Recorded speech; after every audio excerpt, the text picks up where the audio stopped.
Hi, I'm Yeshwanth. I have enrolled into the GUVI course in the month of May, and I should say that the journey into the data science world was very smooth and swift. They have covered every key concepts, and as a fresher and I am from a mechanical background, I have got a great exposure into the data science world.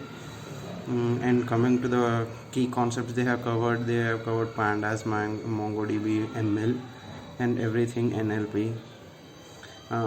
Being from a mechanical background, I could understand everything from the basics. So I suggest this course, so everyone to take up this course who want to uh, transfer their, who want to change their career into the data science. Yeah, that's it from my side.